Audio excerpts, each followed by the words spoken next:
सत श्री अकाल जी, मैं पुनीत कौर। तुसी अपना ते अपने परिवार का ध्यान रखिया करो क्योंकि इस तो जरूरी होर कुछ नहीं, कुछ भी नहीं। वाहिगुरू साडे सब दे सिर ते मेहर भरिया हथ रखण।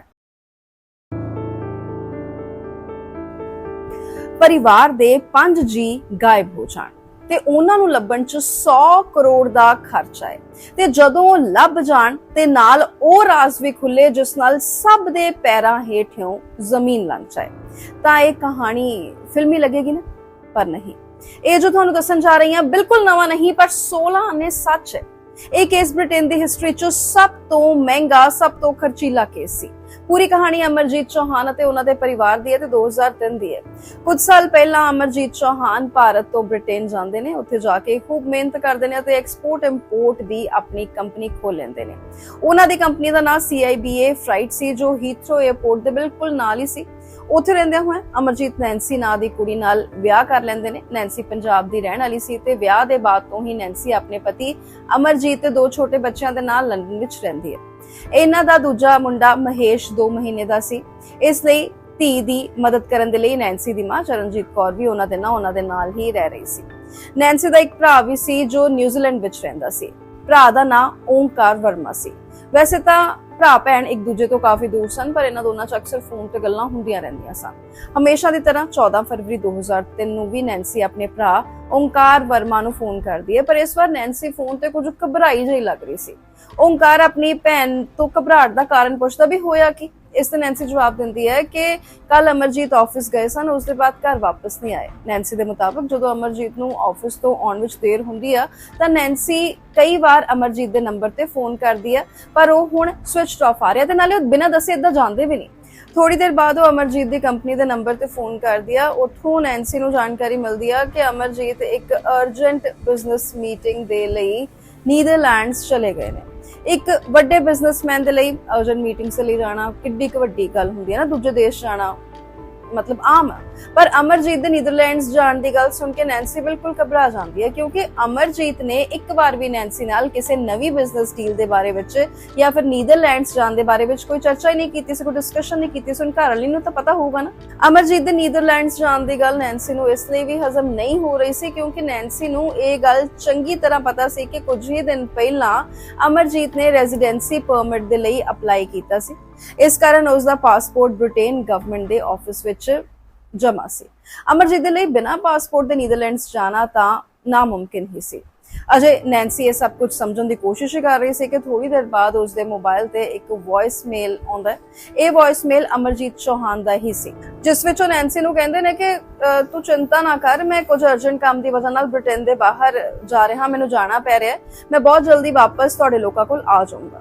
ਇਹ ਮੈਸੇਜ ਸੁਣ ਕੇ ਤਾਂ ਕਿਸੇ ਨੂੰ ਵੀ ਸਕੂਨ ਮਿਲ ਜਾਂਦਾ, ਪਰ ਇਸ ਵੌਇਸ ਮੇਲ ਦੇ ਬਾਅਦ ਨੈਂਸੀ ਘਰ ਵਾਲੀ ਹੋਰ ਪਰੇਸ਼ਾਨ ਹੋ ਗਈ ਕਿਉਂਕਿ ਇਹ ਪਹਿਲੀ ਵਾਰ ਸੀ ਜਦੋਂ ਅਮਰਜੀਤ ਨੇ ਨੈਂਸੀ ਨੂੰ ਕੋਈ ਮੈਸੇਜ ਇੰਗਲਿਸ਼ ਵਿੱਚ ਦਿੱਤਾ ਸੀ।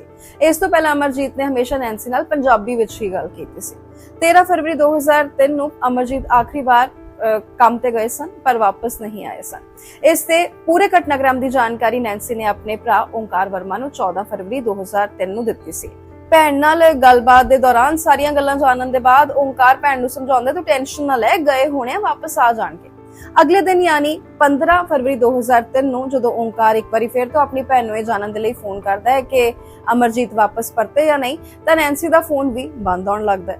ਕਈ ਵਾਰ ਫੋਨ ਕਰਨ ਦੇ ਬਾਅਦ ਵੀ ਕੋਈ ਜਵਾਬ ਨਹੀਂ ਮਿਲ ਪਾਉਂਦਾ। ਉਧਰ ਓਮਕਾਰ ਆਪਣੀ ਭੈਣ ਨਾਲ ਗੱਲ ਕਰਨ ਦੇ ਲਈ ਲਗਾਤਾਰ ਪਰੇਸ਼ਾਨ ਸੀ, ਤਾਂ ਦੂਜੇ ਪਾਸੇ ਅਮਰਜੀਤ ਦੀ ਕੰਪਨੀ CIBA ਫਰਾਈਟ ਦੇ ਮੁਲਾਜ਼ਮ ਵੀ ਲਗਾਤਾਰ ਨੈਂਸੀ ਨੂੰ ਫੋਨ ਕਰ ਰਹੇ ਸਨ, ਪਰ ਕਾਮਯਾਬ ਨਹੀਂ ਹੋ ਪਾ ਰਹੇ ਸਨ। ਥੱਕ ਹਾਰ ਕੇ ਕੰਪਨੀ ਵਾਲੇ ਸਥਾਨਕ ਪੁਲਿਸ ਸਟੇਸ਼ਨ ਵਿੱਚ ਫੋਨ ਕਰਦੇ ਨੇ ਤੇ ਉਹਨਾਂ ਨੂੰ ਦੱਸਦੇ ਨੇ ਕਿ 2 ਦਿਨ ਤੋਂ ਕੰਪਨੀ ਦੇ ਬੌਸ ਯਾਨੀ ਅਮਰਜੀਤ ਚੌਹਾਨ ਕੰਮ ਤੇ ਨਹੀਂ ਆ ਰਹੇ ਨੇ ਤੇ ਉੱਤੋਂ ਉਹਨਾਂ ਦੀ ਵਾਈਫ ਨੈਂਸੀ ਚੌਹਾਨ ਨਾਲ ਵੀ ਕੰਟੈਕਟ ਨਹੀਂ ਹੋ ਪਾ ਰਿਹਾ। ਜਾਣਕਾਰੀ ਦੇ ਬਾਅਦ ਪੁਲਿਸ ਦੀ ਇੱਕ ਟੀਮ ਸਿੱਧੇ ਅਮਰਜੀਤ ਦੇ ਘਰ ਜਾਂਦੀ ਹੈ ਤਾਂ ਉੱਥੋਂ ਪਤਾ ਲੱਗਦਾ ਹੈ ਕਿ ਘਰ ਤਾਂ ਕੋਈ ਹੈ ਹੀ ਨਹੀਂ, ਯਾਨੀ ਹੁਣ ਅਮਰਜੀਤ ਦੇ ਨਾਲ ਅਮਰਜੀਤ ਦੀ ਪਤਨੀ, ਨੈਂਸੀ, 2 ਬੱਚੇ ਤੇ ਨੈਂਸੀ ਦੀ ਮਾਂ ਸਾਰੇ ਗਾਇਬ ਨੇ। ਹੁਣ ਪੁਲਿਸ ਇਹ ਸਮਝਣ ਦੀ ਕੋਸ਼ਿਸ਼ ਕਰ ਰਹੀ ਸੀ ਕਿ ਅਚਾਨਕ ਤੋਂ ਇਹ ਸਾਰੇ ਕਿੱਥੇ ਚਲੇ ਗਏ, ਤਾਂ ਹੀ ਪੁਲਿਸ ਨੂੰ ਇੱਕ ਬਿਲਕੁਲ ਹੈਰਾਨ ਕਰ ਦੇਣ ਵਾਲੀ ਜਾਣਕਾਰੀ ਹੱਥ ਲੱਗਦੀ ਹੈ। ਦਰਅਸਲ ਅਮਰਜੀਤ ਅਤੇ ਪੂਰੇ ਪਰਿਵਾਰ ਦੇ ਗਾਇਬ ਹੋਣ ਦੇ ਬਾਅਦ ਇੱਕ ਵਿਅਕਤੀ ਇੱਕ ਲੈਟਰ ਦੇ ਨਾਲ ਅਮਰਜੀਤ ਦੀ ਕੰਪਨੀ ਵਿੱਚ ਆਉਂਦਾ ਹੈ, ਜਿਸ ਤੇ ਅਮਰਜੀਤ ਦਾ ਸਿਗਨੇਚਰ ਸੀ। ਲੈਟਰ ਵਿੱਚ ਅਮਰਜੀਤ ਨੇ ਲਿਖਿਆ ਸੀ ਕਿ ਮੈਂ ਇੰਗਲੈਂਡ ਤੋਂ ਹੁਣ ਅੱਕ ਚੁੱਕਿਆ, ਇਸ ਲਈ ਆਪਣੀ ਮਰਜ਼ੀ ਨਾਲ ਇੰਗਲੈਂਡ ਨੂੰ ਛੱਡ ਕੇ ਹਮੇਸ਼ਾ ਦੇ ਲਈ ਜਾ ਰਿਹਾ ਅਤੇ ਇਹ ਕੰਪਨੀ ਹੁਣ ਮੈਂ ਨਵੇਂ ਮਾਲਕ ਨੂੰ ਸੌਂਪ ਰਿਹਾ। ਇਸ ਲੈਟਰ ਦੇ ਨਾਲ ਪੂਰਾ ਡਾਕੂਮੈਂਟ ਵੀ ਸੀ ਜਿਸ ਤੇ ਕੰਪਨੀ ਦੇ ਨਵੇਂ ਮਾਲਕ ਦੀ ਪੂਰੀ ਡਿਟੇਲ ਅਤੇ ਅਮਰਜੀਤ ਦਾ ਸਿਗਨੇਚਰ ਵੀ ਸੀ। ਪੁਲਿਸ ਇਸ ਪੇਪਰ ਦੀ ਜਾਂਚ ਪੜਤਾਲ ਕਰਾਉਂਦੀ ਹੈ ਤਾਂ ਪੇਪਰ ਬਿਲਕੁਲ ਸਹੀ ਪਾਇਆ ਜਾਂਦਾ ਹੈ। ਇਸ ਤਰ੍ਹਾਂ ਪੁਲਿਸ ਇਹ ਮੰਨ ਲੈਂਦੀ ਹੈ ਕਿ ਅਮਰਜੀਤ ਚੌਹਾਨ ਸੱਚੀ ਇੰਗਲੈਂਡ ਤੋਂ ਅੱਕ ਗਏ, ਇਸ ਲਈ ਉਹ ਦੇਸ਼ ਛੱਡ ਕੇ ਕਿਤੇ ਚਲੇ ਗਏ, ਜਿਸ ਦੇ ਬਾਅਦ ਪੁਲਿਸ ਦੀ ਜਾਂਚ ਵੀ ਹੁਣ ਕਾਫੀ ਢਿੱਲੀ ਜਿਹੀ ਹੋ ਜਾਂਦੀ ਹੈ। ਦੂਜੇ ਪਾਸੇ ਇਹਨਾਂ ਲੋਕਾਂ ਨੂੰ ਗਾਇਬ ਹੋਇਆ 6 ਹਫ਼ਤੇ ਤੋਂ ਜ਼ਿਆਦਾ ਵਕਤ ਬੀਤ ਜਾਂਦਾ ਹੈ। ਇਸ ਦਰਮਿਆਨ ਇੰਗਲੈਂਡ ਦੇ ਸਥਾਨਕ ਨਿਊਜ਼ਪੇਪਰ ਵਿੱਚ ਵੀ ਅਮਰਜੀਤ ਚੌਹਾਨ ਨਾਲ ਜੁੜੀ ਇੱਕ ਖਬਰ ਛਪਦੀ ਹੈ ਜਿਸ 'ਚ ਦਾਅਵਾ ਕੀਤਾ ਜਾਂਦਾ ਹੈ ਕਿ ਅਮਰਜੀਤ ਬਹੁਤ ਜ਼ਿਆਦਾ ਫਾਈਨੈਂਸ਼ੀਅਲੀ ਪ੍ਰੋਬਲਮ ਵਿੱਚ ਸਨ ਤੇ ਇਸ ਲਈ ਉਹਨਾਂ ਨੇ ਚੁੱਪਚਾਪ ਆਪਣੀ ਕੰਪਨੀ ਵੇਚਤੀ ਤੇ ਦੇਸ਼ ਛੱਡ ਕੇ ਚਲੇ ਗਏ। ਪੁਲਿਸ ਦੇ ਨਾਲ ਅਮਰਜੀਤ ਦੀ ਕੰਪਨੀ ਦੇ ਦੂਜੇ ਮੁਲਾਜ਼ਮ ਤੇ ਆਸ-ਪਾਸ ਦੇ ਸਾਰੇ ਲੋਕ ਇਹ ਗੱਲ ਮੰਨ ਚੁੱਕੇ ਸਨ ਕਿ ਅਮਰਜੀਤ ਆਪਣੀ ਮਰਜ਼ੀ ਨਾਲ ਇੰਗਲੈਂਡ ਛੱਡ ਕੇ ਚਲੇ ਗਏ ਨੇ। ਪਰ ਨਿਊਜ਼ੀਲੈਂਡ ਵਿੱਚ ਰਹਿ ਰਿਹਾ ਨੈਂਸੀ ਦਾ ਭਰਾ ਓਂਕਾਰ ਵਰਮਾ ਇਸ ਗੱਲ ਨੂੰ ਮੰਨਣ ਨੂੰ ਤਿਆਰ ਨਹੀਂ ਸੀ ਤੇ ਨਾ ਹੀ ਅਮਰਜੀਤ ਦੇ ਦੇਸ਼ ਛੱਡ ਕੇ ਜਾਣ ਵਾਲੀ ਗੱਲ ਉਸ ਨੂੰ ਹਜ਼ਮ ਹੋ ਰਹੀ ਸੀ। ਇਸ ਲਈ ਜਦੋਂ ਪੁਲਿਸ ਦੇ ਵੱਲੋਂ ਇਸ ਕੇਸ ਵਿੱਚ ਕੁਝ ਜ਼ਿਆਦਾ ਪਹਿਲ ਨਹੀਂ ਕੀਤੀ ਜਾਂਦੀ ਤਾਂ ਆਖਰਕਾਰ 5 ਮਾਰਚ 2003 ਨੂੰ ਓਂਕਾਰ ਵਰਮਾ ਨਿਊਜ਼ੀਲੈਂਡ ਤੋਂ ਸਿੱਧਾ ਲੰਡਨ ਚਲਾ ਜਾਂਦਾ ਹੈ। ਲੰਡਨ ਜਾ ਕੇ ਓਂਕਾਰ ਵਰਮਾ ਲਗਾਤਾਰ ਪੁਲਿਸ ਤੇ ਅਮਰਜੀਤ ਨੂੰ ਲੱਭਣ ਦਾ ਪ੍ਰੈਸ਼ਰ ਬਣਾਉਂਦਾ ਹੈ, ਪਰ ਪੁਲਿਸ ਬਹੁਤ ਜ਼ਿਆਦਾ ਇੰਟਰਸਟ ਲੈਂਦੀ ਨਹੀਂ। ਅੰਤ ਵਿੱਚ ਓਂਕਾਰ ਪੁਲਿਸ ਦੇ ਖਿਲਾਫ ਇੱਕ ਮੁਹਿੰਮ ਸ਼ੁਰੂ ਕਰਦਾ, ਕੈਂਪੇਨ ਸ਼ੁਰੂ ਕਰਦਾ। ਉਦੋਂ ਜਾ ਕੇ ਪੁਲਿਸ ਫਿਰ ਤੋਂ ਜਾਂਚ ਕਰਨ ਨੂੰ ਤਿਆਰ ਹੋ ਜਾਂਦੀ ਹੈ। ਕੇਸ ਦੀ ਜਾਂਚ ਫਿਰ ਤੋਂ ਸ਼ੁਰੂ ਹੁੰਦੀ ਹੈ ਤੇ ਪੁਲਿਸ ਸ਼ੁਰੂਆਤ ਅਮਰਜੀਤ ਦੇ ਘਰ ਤੋਂ ਕਰਦੀ ਹੈ। ਜਦੋਂ ਪੁਲਿਸ ਅਮਰਜੀਤ ਦੇ ਘਰ ਜਾਂਦੀ ਹੈ ਤਾਂ ਘਰ ਦੇ ਅੰਦਰ ਦੀ ਸਥਿਤੀ ਦੇਖ ਕੇ ਇਹ ਨਹੀਂ ਲੱਗ ਰਿਹਾ ਹੁੰਦਾ ਕਿ ਇਹ ਲੋਕ ਆਪਣੀ ਮਰਜ਼ੀ ਨਾਲ ਘਰ ਛੱਡ ਕੇ ਗਏ ਨੇ, ਕਿਉਂਕਿ ਘਰ ਦੇ ਅੰਦਰ ਕੱਪੜੇ ਅਜੇ ਵੀ ਵਾਸ਼ਿੰਗ ਮਸ਼ੀਨ ਵਿੱਚ ਹੀ ਪਏ ਹੋਏ ਸਨ, ਜਦਕਿ ਕੁਝ ਖਾਣਾ ਟੇਬਲ ਤੇ ਪਿਆ ਹੋਇਆ ਸੀ। ਅਮਰਜੀਤ ਦੇ ਛੋਟੇ ਬੱਚਿਆਂ ਦੇ ਕੱਪੜੇ ਇੰਜ ਹੀ ਕਮਰੇ ਵਿੱਚ ਪਏ ਹੋਏ ਸਨ।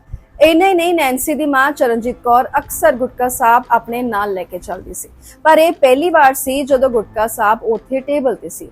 ਟੇਬਲ ਤੇ ਗੁਟਕਾ ਸਾਹਿਬ ਨੂੰ ਦੇਖ ਕੇ ਓਂਕਾਰ ਵਰਮਾ ਪੁਲਿਸ ਵਾਲਿਆਂ ਨੂੰ ਦੱਸਦਾ ਹੈ ਕਿ ਮਾਂ ਸਭ ਕੁਝ ਛੱਡ ਸਕਦੀ ਹੈ ਪਰ ਉਹ ਗੁਟਕਾ ਸਾਹਿਬ ਛੱਡ ਕੇ ਇਸ ਤਰ੍ਹਾਂ ਕਦੀ ਨਹੀਂ ਜਾ ਸਕਦੀ।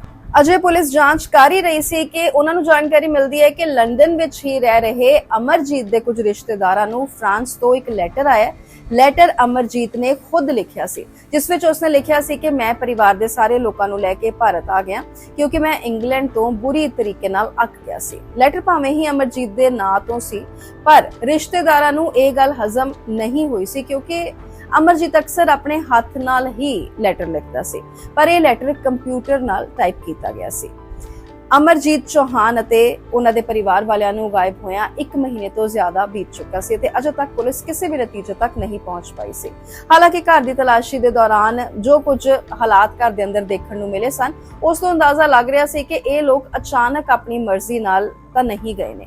ਓਂਕਾਰ ਦੁਆਰਾ ਅਮਰਜੀਤ ਚੌਹਾਨ ਸਣੇ ਪੂਰੇ ਪਰਿਵਾਰ ਦੇ ਅਗਵਾ ਹੋਣ ਦੇ ਖਦਸ਼ੇ ਜਤਾਏ ਜਾਣ ਦੇ ਬਾਅਦ ਸਥਾਨਕ ਪੁਲਿਸ ਹੁਣ ਇਸ ਪੂਰੇ ਕੇਸ ਨੂੰ 21 ਮਾਰਚ 2023 ਨੂੰ Scotland yard serious crime group ਨੂੰ ਸੌਂਪ ਦਿੰਦੀ ਹੈ। Scotland yard serious crime group case ਆਪਣੇ ਹੱਥ ਵਿੱਚ ਲੈਣ ਦੇ ਬਾਅਦ ਜਾਂਚ ਅੱਗੇ ਵਧਾਉਂਦੀ ਹੈ, ਪਰ ਕਈ ਹਫ਼ਤਿਆਂ ਦੀ ਜਾਂਚ ਦੇ ਬਾਅਦ ਵੀ ਉਹਨਾਂ ਦੇ ਹੱਥ ਕੁਝ ਨਹੀਂ ਲੱਗਦਾ।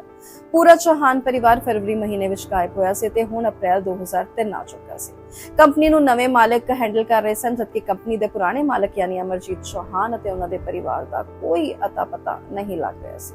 ਪੁਲਿਸ ਕੋਸ਼ਿਸ਼ ਵਿੱਚ ਲੱਗੀ ਹੋਈ ਸੀ ਕਿ ਘੱਟੋ ਘੱਟ ਇਹ ਤਾਂ ਪਤਾ ਚੱਲ ਜਾਏ ਕਿ ਆਖਰ ਉਹ ਭਾਰਤ ਗਏ ਨੇ ਤੇ ਉੱਥੇ ਸਹੀ ਸਲਾਮਤ ਤਾਂ ਨੇ। ਇਸ ਸਿਲਸਿਲੇ ਵਿੱਚ ਇੰਗਲੈਂਡ ਦੀ ਪੁਲਿਸ ਭਾਰਤ ਵਿੱਚ ਵੀ ਏਜੰਸੀਆਂ ਨਾਲ ਸੰਪਰਕ ਕਰਦੀ ਹੈ, ਪਰ ਪਤਾ ਲੱਗਦਾ ਹੈ ਕਿ ਅਮਰਜੀਤ ਭਾਰਤ ਵਿੱਚ ਨਾ ਤਾਂ ਆਪਣੇ ਪਿੰਡ ਵਿੱਚ ਨੇ, ਨਾ ਹੀ ਕਿਸੇ ਰਿਸ਼ਤੇਦਾਰ ਦੇ ਇੱਥੇ ਪਰਤੇ ਨੇ। ਪੁਲਿਸ ਦੀ ਪੂਰੀ ਮਿਹਨਤ ਇੱਕ ਪਾਸੇ ਸੀ, ਪਰ ਦੂਜੇ ਪਾਸੇ ਬਸ ਨਾਕਾਮੀ ਹੀ ਨਾਕਾਮੀ ਸੀ। ਪੁਲਿਸ ਨੂੰ ਸਮਝ ਨਹੀਂ ਆ ਰਿਹਾ ਸੀ ਕਿ ਆਖਰ ਇਸ ਕੇਸ ਨੂੰ ਕਿਵੇਂ ਸੋਲਵ ਕੀਤਾ ਜਾਏ। ਉਦੋਂ ਹੀ ਅਪ੍ਰੈਲ ਮਹੀਨੇ ਵਿੱਚ ਹੀ ਸਮੁੰਦਰ ਕੰਢੇ ਇੱਕ ਲਾਸ਼ ਮਿਲਣ ਦੀ ਖਬਰ ਪੁਲਿਸ ਨੂੰ ਮਿਲਦੀ ਹੈ।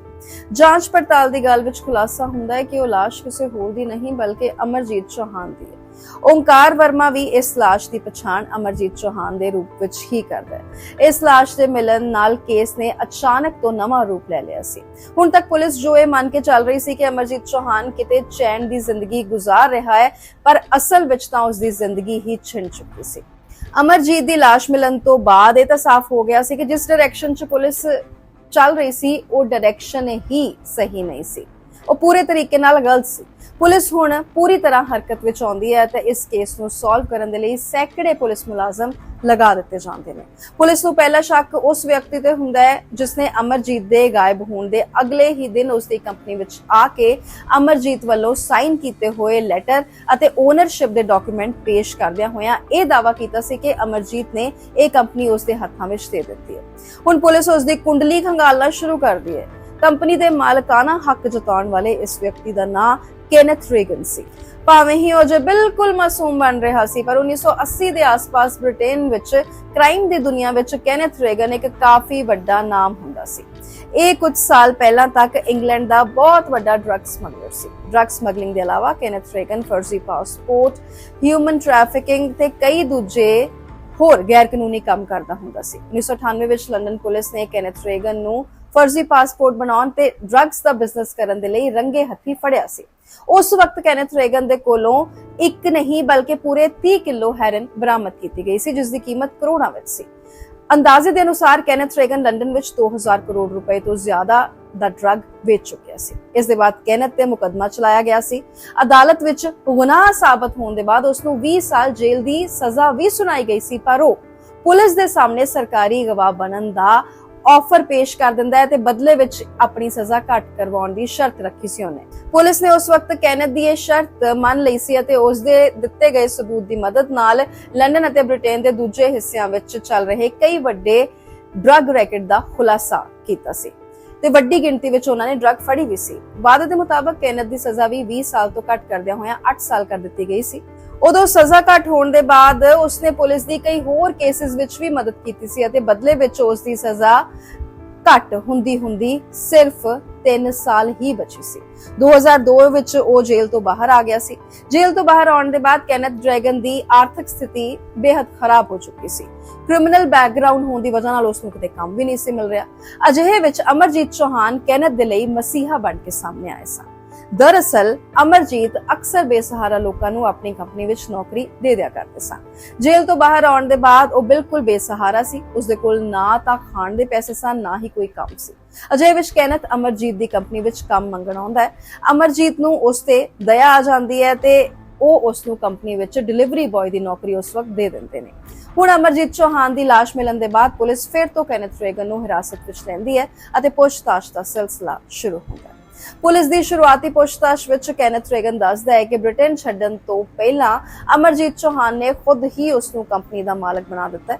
ਇਹ ਪੁਲਿਸ ਦੇ ਸਾਹਮਣੇ ਇਸ ਡੀਲ ਦੇ ਪੂਰੇ ਦਸਤਾਵੇਜ਼ ਵੀ ਪੇਸ਼ ਕਰਦਾ ਹੈ, ਕਿਉਂਕਿ ਪੁਲਿਸ ਕੈਨੇਥ ਰੇਗਨ ਦੀ ਪੂਰੀ ਹਿਸਟਰੀ ਕੱਟ ਚੁੱਕੀ ਸੀ ਅਤੇ ਪੁਲਿਸ ਨੂੰ ਪਤਾ ਸੀ ਕਿ ਕਿੰਨਾ ਵੱਡਾ ਕ੍ਰਿਮੀਨਲ ਰਹਿ ਚੁੱਕਿਆ ਹੈ। ਇਸ ਦੇ ਲਈ ਪੁਲਿਸ ਉਸ ਤੇ ਯਕੀਨ ਨਹੀਂ ਕਰ ਰਹੀ ਸੀ ਅਤੇ ਉਸ ਤੋਂ ਸਖਤੀ ਨਾਲ ਪੁੱਛਤਾਛ ਦਾ ਸਿਲਸਿਲਾ ਫਿਰ ਸ਼ੁਰੂ ਕੀਤਾ। ਪੁਲਿਸ ਭਾਵੇਂ ਹੀ ਪੂਰੀ ਤਾਕਤ ਲਗਾਉਂਦਿਆਂ ਹੋਇਆਂ ਪੁੱਛਤਾਛ ਕਰ ਰਹੀ ਸੀ, ਪਰ ਕੈਨੇਥ ਰੇਗਨ ਕੋਈ ਕੱਚਾ ਖਿਡਾਰੀ ਨਹੀਂ ਸੀ। ਪੁਲਿਸ ਦੇ ਹੱਥ ਕੋਈ ਵੀ ਜਾਣਕਾਰੀ ਜਾਂ ਕਾਮਯਾਬੀ ਨਹੀਂ ਲੱਗ ਰਹੀ ਸੀ ਅਤੇ ਹੁਣ ਇੱਕ ਵਾਰ ਫਿਰ ਤੋਂ ਲੱਗ ਰਿਹਾ ਸੀ ਕਿ ਪੁਲਿਸ ਦੇ ਹੱਥ ਖਾਲੀ ਰਹਿ ਜਾਣਗੇ। ਤਾਂ ਹੀ 9 ਅਪ੍ਰੈਲ 2023 ਨੂੰ ਪੁਲਿਸ ਦੇ ਕੋਲ ਇੱਕ ਮਹਿਲਾ ਦਾ ਫੋਨ ਆਉਂਦਾ ਹੈ ਅਤੇ ਇਸ ਇੱਕ ਫੋਨ ਕਾਲ ਨਾਲ ਕਾਫੀ ਕੁਝ ਬਦਲ ਜਾਂਦਾ ਹੈ। ਉਸ ਇੱਕ ਫੋਨ ਦੇ ਬਾਅਦ ਪੁਲਿਸ ਕੈਨੇਥ ਤੋਂ ਸਖਤਾਈ ਨਾਲ, ਹੋਰ ਜ਼ਿਆਦਾ ਸਖਤੀ ਨਾਲ ਪੁੱਛਤਾਛ ਕਰਦੀ ਹੈ ਤਾਂ ਉਹ ਕਮਜ਼ੋਰ ਪੈ ਜਾਂਦਾ ਹੈ। ਫਿਰ ਕੈਨੇਥ ਇੱਕ ਅਜਿਹਾ ਖੁਲਾਸਾ ਕਰਦਾ ਹੈ ਜਿਸ ਨੂੰ ਜਾਣ ਕੇ ਹਰ ਕਿਸੇ ਦੇ ਪੈਰਾਂ ਥੱਲਿਓਂ ਜ਼ਮੀਨ ਖਿਸਕ ਜਾਂਦੀ ਹੈ। ਦਰਅਸਲ ਕੈਨੇਥ ਨੂੰ ਅਮਰਜੀਤ ਦੀ ਕੰਪਨੀ ਵਿੱਚ ਬਤੌਰ ਡਿਲੀਵਰੀ ਬॉय ਜੌਬ ਕਰਦਿਆਂ ਹੋਇਆਂ ਜਦੋਂ ਕੁਝ ਮਹੀਨੇ ਹੋ ਗਏ ਸਨ, ਇਸ ਦੌਰਾਨ ਉਸ ਨੂੰ ਪਤਾ ਲੱਗਦਾ ਹੈ ਕਿ ਅਮਰਜੀਤ ਆਪਣੀ ਕੰਪਨੀ ਵੇਚ ਕੇ ਪਰਿਵਾਰ ਸਣੇ ਬ੍ਰਿਟੇਨ ਤੋਂ ਵਾਪਸ ਭਾਰਤ ਜਾਣਾ ਚਾਹੁੰਦੇ ਨੇ, ਕਿਉਂਕਿ ਅਮਰਜੀਤ ਦੀ ਪਤਨੀ ਨੈਂਸੀ ਨੇ ਕਈ ਵਾਰ ਅਜਿਹੀ ਇੱਛਾ ਜਤਾਈ ਹੁੰਦੀ ਹੈ। ਇਸੇ ਦੇ ਬਾਅਦ ਇੱਕ ਦਿਨ ਕੈਨੇਥ ਅਮਰਜੀਤ ਨੂੰ ਕਹਿੰਦਾ ਹੈ ਕਿ ਉਹ ਇੱਕ ਅਜਿਹੇ ਵਿਅਕਤੀ ਨੂੰ ਜਾਣਦਾ ਹੈ ਜੋ ਕਾਫੀ ਅਮੀਰ ਹੈ ਅਤੇ ਤੁਹਾਡੀ ਕੰਪਨੀ ਨੂੰ ਕਾਫੀ ਚੰਗੀ ਕੀਮਤ ਦੇ ਕੇ ਖਰੀਦ ਸਕਦਾ ਹੈ। ਅਮਰਜੀਤ ਇਸ ਕੰਪਨੀ ਨੂੰ ਵੇਚਣਾ ਹੀ ਚਾਹੁੰਦੇ ਸਨ ਪਹਿਲਾਂ ਤੋਂ, ਇਸ ਲਈ ਉਹ ਕੈਨੇਥ ਨੂੰ ਉਸ ਬੰਦੇ ਨਾਲ ਮੀਟਿੰਗ ਕਰਾਉਣ ਦੀ ਗੱਲ ਕਹਿੰਦੇ ਨੇ। 12 ਫਰਵਰੀ 2023 ਨੂੰ ਕੈਨੇਥ ਅਮਰਜੀਤ ਨੂੰ ਕੰਪਨੀ ਦੇ ਖਰੀਦਦਾਰ ਨਾਲ ਮੀਟਿੰਗ ਦੇ ਲਈ ਆਪਣੇ ਘਰ ਆਉਣ ਨੂੰ ਕਹਿੰਦਾ ਹੈ। ਕੈਨੇਥ ਅਮਰਜੀਤ ਨੂੰ ਇਹ ਭਰੋਸਾ ਦਿਵਾਉਂਦਾ ਹੈ ਕਿ ਇਸ ਕੰਪਨੀ ਨੂੰ ਖਰੀਦਣ ਵਾਲਾ ਵਿਅਕਤੀ ਉਸ ਦੇ ਘਰ ਹੀ ਮੀਟਿੰਗ ਕਰਨਾ ਚਾਹੁੰਦਾ ਹੈ। ਇਸ ਦੇ ਬਾਅਦ ਜਿਵੇਂ ਹੀ ਅਮਰਜੀਤ ਬਿਜ਼ਨਸ ਡੀਲਿੰਗ ਦੇ ਲਈ ਕੈਨੇਥ ਦੇ ਘਰ ਆਉਂਦੇ ਨੇ ਤਾਂ ਉਹ ਆਪਣੇ 2 ਹੋਰ ਸਾਥੀਆਂ ਦੇ ਨਾਲ ਮਿਲ ਕੇ ਉਹਨਾਂ ਨੂੰ ਕਿਡਨੈਪ ਕਰ ਲੈਂਦਾ ਹੈ। ਕਿਡਨੈਪਿੰਗ ਦੇ ਬਾਅਦ ਉਹ ਅਮਰਜੀਤ ਨੂੰ ਕੁੱਟਦਾ ਹੈ ਅਤੇ ਉਹਨਾਂ ਤੋਂ ਕਈ ਸਾਰੇ ਪੇਪਰਾਂ ਤੇ ਜ਼ਬਰਦਸਤੀ ਸਾਈਨ ਕਰਨ ਨੂੰ ਕਹਿੰਦਾ ਹੈ। ਨਾਲ ਹੀ ਪਹਿਲਾਂ ਤੋਂ ਤਿਆਰ ਕੀਤੇ ਗਏ ਓਨਰਸ਼ਿਪ ਟ੍ਰਾਂਸਫਰ ਪੇਪਰ ਤੇ ਵੀ ਅਮਰਜੀਤ ਦੇ ਸਿਗਨੇਚਰ ਲੈ ਲਏ ਜਾਂਦੇ ਨੇ। ਸਿਗਨੇਚਰ ਲੈਣ ਦੇ ਬਾਅਦ ਅਮਰਜੀਤ ਤੋਂ ਇੱਕ ਵੌਇਸ ਮੇਲ ਆਪਣੀ ਪਤਨੀ ਨੈਂਸੀ ਨੂੰ ਵੀ ਭੇਜਣ ਨੂੰ ਕਿਹਾ ਜਾਂਦਾ ਹੈ ਅਤੇ ਇਹ ਸਭ ਕੁਝ ਕਰਵਾਉਣ ਦੇ ਬਾਅਦ ਬੜੀ ਹੀ ਬੇਰਹਿਮੀ ਨਾਲ ਮਾਰ ਦਿੱਤਾ ਜਾਂਦਾ ਹੈ। ਸ਼ੁਰੂ ਵਿੱਚ ਕੈਨੇਥ ਦਾ ਪਲਾਨ ਇਹੀ ਸੀ ਕਿ ਅਮਰਜੀਤ ਨੂੰ ਮਾਰਨ ਦੇ ਬਾਅਦ ਉਹ ਸਾਰੇ ਪੇਪਰ ਲਿਜਾ ਕੇ ਕੰਪਨੀ ਵਿੱਚ ਦੇਗਾ ਤੇ ਉਹ ਉਸ ਦਾ ਮਾਲਕ ਬਣ ਜਾਏਗਾ, ਪਰ ਬਾਅਦ ਵਿੱਚ ਹੀ ਉਸ ਨੂੰ ਲੱਗਦਾ ਹੈ ਕਿ ਅਮਰਜੀਤ ਦੀ ਪਤਨੀ ਤੇ ਬੱਚਿਆਂ ਦੇ ਰਹਿੰਦਿਆਂ ਉਸ ਦਾ ਕੰਪਨੀ ਕਬਜ਼ਾਉਣ ਦਾ ਪਲਾਨ ਪੂਰੀ ਤਰੀਕੇ ਦੇ ਨਾਲ ਕਾਮਯਾਬ ਨਹੀਂ ਹੋ ਪਾਏਗਾ। ਇਸ ਲਈ ਉਹ ਅਮਰਜੀਤ ਨੂੰ ਮਾਰਨ ਦੇ ਬਾਅਦ 15 ਫਰਵਰੀ 2003 ਨੂੰ ਆਪਣੇ ਇੱਕ ਦੋਸਤ ਦੇ ਨਾਲ ਅਮਰਜੀਤ ਦੇ ਘਰ ਜਾਂਦਾ ਹੈ ਅਤੇ ਨੈਂਸੀ, ਅਮਰਜੀਤ ਦੇ 18 ਮਹੀਨੇ ਦੇ ਬੇਟੇ ਦਵਿੰਦਰ ਤੇ 2 ਮਹੀਨੇ ਦੇ ਬੇਟੇ ਰਵਿੰਦਰ ਅਤੇ ਨੈਂਸੀ ਦੀ ਮਾਂ ਚਰਨਜੀਤ ਕੌਰ ਨੂੰ ਮੌਤ ਦੇ ਘਾਟ ਉਤਾਰ ਦਿੰਦਾ ਹੈ ਅਤੇ ਇਹਨਾਂ ਸਾਰਿਆਂ ਦੀ ਲਾਸ਼ ਨੂੰ ਟਿਕਾਣੇ ਲਾ ਦਿੰਦਾ ਹੈ। ਇਸ ਦੇ ਬਾਅਦ ਕੈਨੇਥ ਅਮਰਜੀਤ ਦੇ ਸਾਈਨ ਕੀਤੇ ਹੋਏ ਖਾਲੀ ਪੇਪਰ ਤੇ ਇੱਕ ਫਰਜ਼ੀ ਲੈਟਰ ਲਿਖਦਾ ਹੈ ਜਿਸ ਵਿੱਚ ਅਮਰਜੀਤ ਦੇ ਪਰਿਵਾਰ ਸਣੇ ਇੰਗਲੈਂਡ ਛੱਡਣ ਦੀਆਂ ਝੂਠੀਆਂ ਗੱਲਾਂ ਲਿਖਦਾ ਹੈ। ਇਸ ਦੇ ਬਾਅਦ ਪੁਲਿਸ ਮੁੱਖ ਆਰੋਪੀ ਕੈਨੇਥ ਨੂੰ ਗ੍ਰਿਫਤਾਰ ਕਰ ਲੈਂਦੀ ਹੈ। ਇਸ ਘਟਨਾ ਨੂੰ ਅੰਜਾਮ ਦੇਣ ਵਿੱਚ ਉਸ ਦਾ ਸਾਥ ਦੇਣ ਵਾਲੇ ਉਸ ਦੇ ਦੋਸਤ ਵਿਲੀਅਮ ਅਤੇ ਪੀਟਰ ਦੀ ਜਦੋਂ ਤਲਾਸ਼ ਸ਼ੁਰੂ ਹੁੰਦੀ ਹੈ ਤਾਂ ਪਤਾ ਲੱਗਦਾ ਹੈ ਕਿ ਦੋਨੋਂ ਪਹਿਲਾਂ ਹੀ ਦੇਸ਼ ਛੱਡ ਕੇ ਭੱਜ ਚੁੱਕੇ ਨੇ। ਹਾਲਾਂਕਿ ਕਾਫੀ ਮਿਹਨਤ ਦੇ ਬਾਅਦ ਜਰਮਨੀ ਵਿੱਚ ਇਹਨਾਂ ਦੋਨਾਂ ਨੂੰ ਗ੍ਰਿਫਤਾਰ ਕਰ ਲਿਆ ਜਾਂਦਾ ਤੇ ਵਾਪਸ ਇੰਗਲੈਂਡ ਲੈ ਕੇ ਆਇਆ ਜਾਂਦਾ ਹੈ, ਪਰ ਪੁਲਿਸ ਨੂੰ ਇਹ ਜਾਣਕਾਰੀ ਜੁਟਾਉਣ ਵਿੱਚ ਲਗਭਗ 1 ਤੋਂ 1.5 ਸਾਲ ਦਾ ਵਕਤ ਲੱਗਿਆ ਸੀ। ਇਹਨਾਂ ਨੇ ਇਸ ਪੂਰੇ ਕੇਸ ਤੇ 1000 ਤੋਂ ਜ਼ਿਆਦਾ ਪੁਲਿਸ ਅਧਿਕਾਰੀਆਂ ਨੇ ਦਿਨ ਰਾਤ ਕੰਮ ਕੀਤਾ ਸੀ। ਇਸ ਇਕੱਲੇ ਹੀ ਕੇਸ ਨੂੰ ਸੋਲਵ ਕਰਨ ਵਿੱਚ 100 ਕਰੋੜ ਰੁਪਏ ਤੋਂ ਜ਼ਿਆਦਾ ਦਾ ਖਰਚਾ ਆਇਆ ਸੀ। ਅਮਰਜੀਤ ਨੂੰ ਮਾਰਨ ਦੇ ਬਾਅਦ ਕੈਨੇਥ ਡਰੈਗਨ ਆਪਣੇ ਦੋਸਤ ਵਿਲੀਅਮਸ ਦੇ ਨਾਲ ਅਮਰਜੀਤ ਦੇ ਘਰ ਜਾਂਦਾ ਹੈ ਅਤੇ ਬਸ ਕੁਝ ਹੀ ਮਿੰਟਾਂ ਵਿੱਚ ਅਮਰਜੀਤ ਦੀ ਪਤਨੀ ਨੈਂਸੀ, 2 ਮੁੰਡਿਆਂ ਤੇ ਨੈਂਸੀ ਦੀ ਮਾਂ ਦੀ ਹੱਤਿਆ ਕਰ ਦਿੰਦਾ ਹੈ। ਇਹਨਾਂ ਚਾਰਾਂ ਦੀ ਹੱਤਿਆ ਕਰਨ ਦੇ ਬਾਅਦ ਉਹ ਇਹਨਾਂ ਸਭ ਦੀ ਲਾਸ਼ ਇੱਕ ਗੱਡੀ ਵਿੱਚ ਪਾਉਂਦਾ ਹੈ ਅਤੇ ਸ਼ਹਿਰ ਤੋਂ ਦੂਰ ਲਗਭਗ 50 ਏਕੜ ਵਿੱਚ ਫੈਲੇ ਇੱਕ ਫਾਰਮ ਵਿੱਚ ਦਫਨ ਕਰ ਦਿੰਦਾ ਹੈ। ਇਹ ਫਾਰਮ ਕੈਨੇਥ ਦੀ ਗਰਲਫ੍ਰੈਂਡ ਬੇਲਿੰਡਾ ਬੇਵਰਿਨ ਦਾ ਸੀ। ਜਿਸ ਦਿਨ ਲਾਸ਼ ਨੂੰ ਦਫਨਾਇਆ ਗਿਆ ਉਸ ਦਿਨ ਬੇਲਿੰਡਾ ਸ਼ਹਿਰ ਤੋਂ ਬਾਹਰ ਗਈ ਹੋਈ ਸੀ, ਪਰ ਕੁਝ ਹੀ ਦਿਨ ਬਾਅਦ ਉਹ ਵਾਪਸ ਆ ਜਾਂਦੀ ਹੈ। ਬੇਲਿੰਡਾ ਦੇ ਵਾਪਸ ਆਉਣ ਤੇ ਕੈਨੇਥ ਨੂੰ ਡਰ ਸਤਾਉਣ ਲੱਗਦਾ ਹੈ ਕਿ ਜੇ ਬੇਲਿੰਡਾ ਗਲਤੀ ਨਾਲ ਫਾਰਮ ਦੇ ਵੱਲ ਚਲੀ ਗਈ ਤਾਂ ਉਸ ਦਾ ਰਾਜ਼ ਖੁੱਲ ਸਕਦਾ ਹੈ। ਇਸ ਲਈ ਉਹ ਆਪਣੇ ਸਾਥੀਆਂ ਦੇ ਨਾਲ ਮਿਲ ਕੇ ਹੁਣ ਲਾਸ਼ ਨੂੰ ਉੱਥੋਂ ਕੱਢ ਕੇ ਕਿਤੇ ਹੋਰ ਟਿਕਾਣੇ ਲਾਉਣ ਦੀ ਪਲਾਨਿੰਗ 'ਚ ਲੱਗ ਜਾਂਦਾ ਹੈ। ਪਲਾਨ ਦੇ ਮੁਤਾਬਕ ਜਦੋਂ ਇੱਕ ਦਿਨ ਬੇਲਿੰਡਾ ਕਿਤੇ ਬਾਹਰ ਚਲੀ ਜਾਂਦੀ ਹੈ ਤਾਂ ਕੈਨੇਥ ਆਪਣੇ 3 ਸਾਥੀਆਂ ਦੇ ਨਾਲ ਮਿਲ ਕੇ ਇੱਕ ਵਾਰ ਫਿਰ ਤੋਂ ਫਾਰਮ ਵਿੱਚ ਆਉਂਦਾ ਹੈ ਅਤੇ ਖੁਦਾਈ ਕਰਦਿਆਂ ਹੋਇਆਂ ਉਹਨਾਂ 5 ਦੀ ਲਾਸ਼ ਨੂੰ ਉੱਥੋਂ ਕੱਢ ਕੇ ਗੱਡੀ ਵਿੱਚ ਪਾਉਂਦਾ ਹੈ। ਫਿਰ ਇੱਕ ਬੋਟ 'ਚ ਬੈਠ ਕੇ ਸਮੁੰਦਰ ਦੇ ਵੱਲ ਚਲਾ ਜਾਂਦਾ ਹੈ ਅਤੇ ਉਹਨਾਂ ਸਾਰਿਆਂ ਦੀ ਲਾਸ਼ਾਂ ਨੂੰ ਸਮੁੰਦਰ ਵਿੱਚ ਹੀ ਵਹਾ ਦਿੰਦਾ ਹੈ।